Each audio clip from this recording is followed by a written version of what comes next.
va parler plus particulièrement de la philosophie et de pourquoi philosopher. C'est un grand mot dit comme ça, mais pourquoi c'est une matière qui est en fait plutôt vachement cool. Que vous soyez en S, ES ou L, vous allez probablement avoir de 2 heures à 6 heures de philo par semaine. Et même si vous n'êtes plus à l'école, la philosophie peut vous servir au quotidien et peut vraiment vous aider à voir le monde autrement. Déjà, ce qu'il faut savoir, c'est que la philosophie, c'est pas une matière à part. C'est vraiment une matière qui travaille avec les autres matières. C'est-à-dire qu'on a de la philosophie dans tous les domaines du monde. On a de la philosophie en médecine, ceux qui sont en médecine ont d'ailleurs des cours d'éthique, et c'est de la philosophie morale.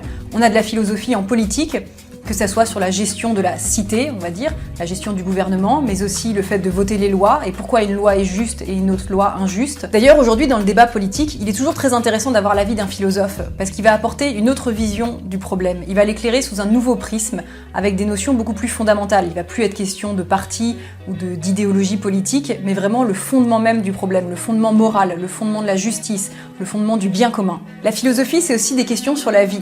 Aujourd'hui, quand je vois les unes des magazines comme Cosmopolitain, Elle, etc., je retrouve des grandes questions qui ont été traitées par Platon, qui ont été traitées par Sénèque, qui ont été traitées par les grands philosophes de l'Antiquité à aujourd'hui.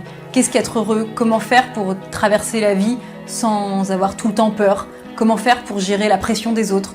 Tout ça, c'est des thèmes qui sont abordés par les philosophes. La philosophie, c'est pas de dire chacun son opinion et puis tout le monde propose la sienne. Non, c'est vraiment un raisonnement. Ça ressemble un petit peu plus aux mathématiques pour ça, à savoir qu'on va avoir une question précise et on va essayer d'y apporter la réponse de manière vraiment progressive, en avançant pas à pas, comme une démonstration de mathématiques. Pour ceux qui vont commencer la philosophie cette année à l'école, dites-vous aussi que c'est vraiment l'occasion ou jamais de vous exprimer. C'est une matière qui est extrêmement libre. Je sais qu'on a l'habitude de dire qu'en philo, au bac, on peut avoir 2 ou on peut avoir 18. C'est pas vrai, je suis pas d'accord avec ça. Généralement, une bonne copie a toujours une très bonne note.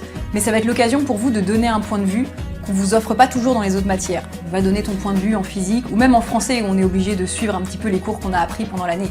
Là, en philosophie, vous allez être très libre et vous allez vraiment pouvoir apporter votre voix. Je vais vous montrer comment la philosophie peut vous aider au quotidien pour comprendre les débats actuels et l'actualité. Parce que la philosophie, c'est pas juste l'Antiquité, c'est pas juste les grandes questions sur la vie et la mort, c'est aussi la compréhension du terrorisme, la compréhension des grands débats autour de l'euthanasie, autour de la gestation pour autrui, et elle est extrêmement importante pour comprendre pourquoi on doit légiférer à ces sujets.